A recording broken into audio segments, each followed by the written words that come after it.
ബോബി ചെമ്മണ്ണൂർ എന്ന ബോച്ചെ വീണ്ടും മലയാളികൾക്കിടയിൽ ഒരു സ്റ്റാറായിരിക്കുകയാണ്. കാരണം പ്രകൃതി ദുരന്തം അനുഭവിക്കുന്നവർക്ക് 100 പേർക്ക് വീട് വെക്കാനുള്ള സ്ഥലം സൗജന്യമായി സോഷ്യൽ മീഡിയയിലൂടെ പ്രഖ്യാപിച്ചാണ് ബോബി സ്റ്റാറായിരിക്കുന്നത്. ഇദ്ദേഹത്തിൻ്റെ ചരിത്രം എടുത്തു നോക്കിയാൽ ഇദ്ദേഹത്തിൻ്റെ തീരുമാനങ്ങൾ പലതും ഞെട്ടിക്കുന്നതായി നമ്മൾക്ക് കാണാം. തൂക്കുമരത്തിൽ നിന്ന് ആളെ രക്ഷിച്ചു കൊണ്ടുവരുന്നതും ലോകപ്രശസ്തനായ മറഡോണയെ തന്നെ കേരളത്തിലെത്തിക്കുകയും ചെയ്ത തീരുമാനങ്ങളെല്ലാം ഇതിൻ്റെ ഭാഗമായി തന്നെയാണ്. അതേമാതിരി അനവധി തീരുമാനങ്ങളാണ് ഇദ്ദേഹത്തിൽ നിന്ന് മലയാളികൾക്ക് കാണാൻ സാധിക്കുന്നത്. അതിന് ഒരു ഉത്തമ ഉദാഹരണം കൂടി ഇത്തവണത്തെ ഏറ്റവും പുതിയ പ്രഖ്യാപനം ഇദ്ദേഹത്തിൻ്റെ 100 പേർക്ക് സൗജന്യമായിട്ട് വീട് വെക്കാനുള്ള സ്ഥലം നൽകും എന്നതാണ്. മറ്റുള്ള എല്ലാ ബിസിനസ്സുകാരിൽ നിന്നും ഒരു വ്യത്യസ്തനായ ബിസിനസ്സുകാരനായി തന്നെ നമുക്ക് ബോച്ചയെ കാണാം. കാരണം ഇദ്ദേഹത്തിൻ്റെ ഒരു ബിസിനസ് സ്ഥാപനത്തിനും മറ്റു ആളുകളെ ഒന്നും പരസ്യത്തിനായിട്ട് ആവശ്യമില്ല എന്നതാണ്.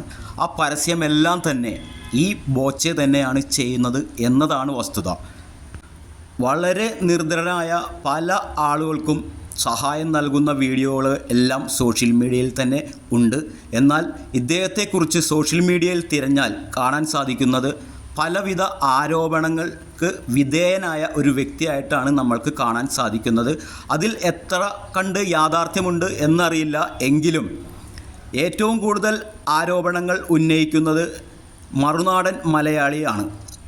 മറുനാടൻ മലയാളിയായി ഈ അവസാന നാളുകളിൽ ഇദ്ദേഹം ഒരു റോയൽ ചലഞ്ച് തന്നെ നടത്തുകയുണ്ടായി. അതായത് മറുനാടൻ്റെ ഓഫീസിലെത്തുമെന്നും മറുനാടനോട് കുറച്ച് ചോദ്യങ്ങൾ ചോദിക്കാനുണ്ടെന്നും മറുനാടൻ ആരോപിച്ചതിനെല്ലാം എൻ്റെ കയ്യിൽ തെളിവുകളുണ്ട് എന്നതായിരുന്നു ആ വെല്ലുവിളിയുടെ ലക്ഷ്യം. ആ വെല്ലുവിളി ഡേറ്റ് എടുക്കാറായപ്പോഴാണ് ഈ ഒരു പ്രകൃതി ദുരന്തം തന്നെ കേരളത്തിൽ സംഭവിച്ചത്. ഇനി ആ വെല്ലുവിളി എന്താകും എന്നൊന്നും യാതൊരു നിശ്ചയവുമില്ല. പക്ഷേ എന്തൊക്കെ പറഞ്ഞാലും ഏറ്റവും പുതിയ പ്രഖ്യാപനം വൻ ജന സ്വീകാര്യതയാണ് ഇദ്ദേഹത്തിന് ലഭിക്കുന്നത്. കാരണം ഇദ്ദേഹം ഇതേമാതിരി പല രീതിയിലുള്ള സഹായഹസ്തങ്ങൾ പലർക്കു നേരെയും നീട്ടിയതായിട്ടുള്ള വീഡിയോസ് എല്ലാം നമ്മൾക്ക് കാണാം. ഒരു കാര്യം തീരുമാനിച്ചാൽ പിന്നെ അതിനകത്ത് നിന്ന് അണുവിട വ്യതിചലിക്കില്ല എന്നതാണ് ഇദ്ദേഹത്തിൻ്റെ മറ്റൊരു പ്രത്യേകത. ഇദ്ദേഹത്തിൻ്റെ ഡ്രസ് കോഡ് തന്നെ കണ്ടാൽ അതും മനസ്സിലാവും. ഇദ്ദേഹം നല്ല രീതിയിൽ ഡ്രസ്സ് ചെയ്ത് നടന്നിരുന്ന ഒരു വ്യക്തിയായിരുന്നു. പക്ഷേ ഒരു ദിവസം ഇദ്ദേഹം ഇങ്ങനെ ഒരു പ്രഖ്യാപനം നടത്തുകയും അന്നു മുതൽ ഇന്ന് വരെ ആ ഡ്രസ്സിലൂടെ മാത്രമേ നമുക്ക് ബോച്ചയെ കാണാൻ സാധിക്കുകയുള്ളൂ.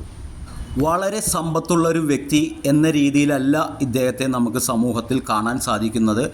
ഏത് തട്ടിലേക്കും ഇറങ്ങിച്ചെല്ലാനുള്ള ഇദ്ദേഹത്തിൻ്റെ ഒരു കഴിവ് തന്നെ അപാരം എന്ന് തന്നെയാണ് വേണം പറയാൻ. കൊച്ചു കുട്ടികളോട് മുതലുള്ള കമ്പനി തുടങ്ങി വയസ്സായ അമ്മൂമ്മമാർ വരെ ഇദ്ദേഹത്തിൻ്റെ കമ്പനികളിൽ പെടുന്നു. എന്തായാലും ഇത്തവണത്തെ പ്രഖ്യാപനം മലയാളികൾക്കിടയിൽ ഇദ്ദേഹത്തിനൊരു പ്രതിച്ഛായ തന്നെ രൂപപ്പെടും എന്നാണ് അറിയാൻ സാധിക്കുന്നത്. ഇദ്ദേഹം ചെയ്ത പല സമൂഹത്തിലെ നല്ല കാര്യങ്ങളും എന്നും സമൂഹ മാധ്യമങ്ങളിലൂടെ നിലനിൽക്കും എന്നും ഇനിയും ഇതുമാതിരി നല്ല നല്ല പ്രഖ്യാപനങ്ങൾ താങ്കളിൽ നിന്നും ഉണ്ടാകട്ടെ എന്ന് ആശംസിച്ചുകൊണ്ട് നിർത്തുന്നു.